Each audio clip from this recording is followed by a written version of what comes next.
Okay, guys, for today's video, this will be about Noli. I was planning on posting the video on Noli's release, but I was like, nah, I don't need to post it then because I wanted to do other things.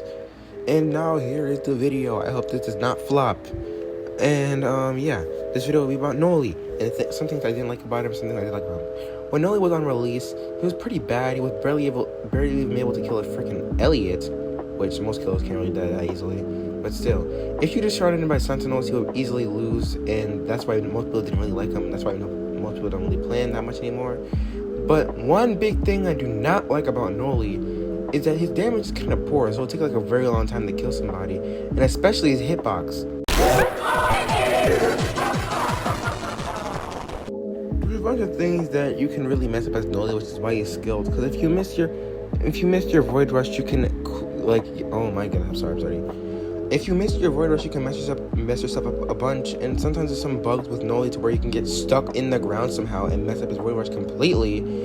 And another thing when I'm talking about his hitbox, and like later on in the video, you'd see that his hitbox is either in hell or is actually working. And not only that, Noli's hitbox is pretty small, especially side of his Void Rush. His biggest hitbox move is probably Nova, so if you throw Nova onto like an object, it gets bigger, and if you just throw it into like literally nowhere land, it's smaller.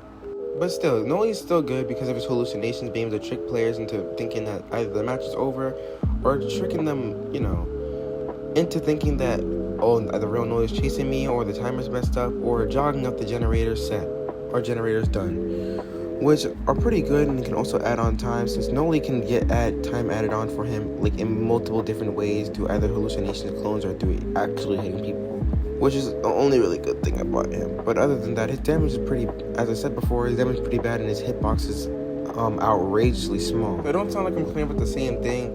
Noli is good. Noli is good, but you need to have like a bunch of skill to play him and have a lot of patience, since it gets kind of annoying having to play him sometimes, because sometimes things don't go your way, or sometimes things get kind of annoying having to deal with one player who especially is very fidgety. What I mean by fidgety is players who run around everywhere, make sharp turns, or literally try to juke you, which is probably the most annoying. And then right there, yes, I got stuck in the ground somehow. I don't know how that happened, but it doesn't happen all the time. I just feel that's kind of a little bit of a bug. But yeah, Noli, if you have Noli, you have to like really learn a bunch about him and know what you're doing. Because if you don't know how to play Noli, you're kind of just running around like a headless horse while getting punched by a bunch of Sentinels. But yeah, you can get an easy team wipe if you're just dealing with a lobby who's full of bad people. But if you're dealing with a lobby with people who's actually playing for a long while, they might put up a fight, but you would probably win or end up failing and killing nobody. And another thing about Noli with Observant, they need to make it to where like there's a little cooldown once you activate the ability, since it's kind of annoying whenever I like click on Observant, then I misclick on off of a generator, and then I waste the ability completely. I think that Noli's low damage can make up because how low his cooldowns are, so you can like really use your abilities like after like a few seconds of chasing somebody, like at least 3 times. But still, with Noli, you shouldn't target one person like what I was doing. You should have to go after other survivors. I do it most of the time. I go after other survivors, but like in this video, I guess I was not doing that because I wanted to get the guess how annoying he was the entire game. So yeah. One thing with Noli, if a player that you're dealing with is too annoying, leave that player be and go after your main issues. Build-A-Man, Elliot, or Toffs, or however you say it. I forgot. I don't know how to say it. But yeah, go after annoying characters like that.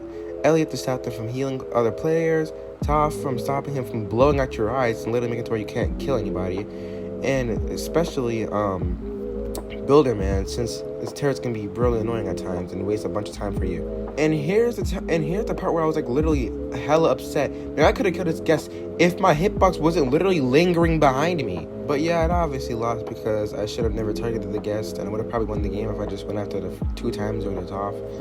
But I hope you guys enjoyed the video of me literally failing to win, which is kind of a little bit embarrassing. But yeah, I will try to post videos more often, but now I'm gonna start doing polls since I quite literally do not know what to post. I was thinking about posting something evil what happened, but I don't know. And the thing is, I want to do polls because I do not want my videos literally flapping over things that people just don't want to see. So yeah, thank you for watching, and see you guys later. Please don't forget to subscribe.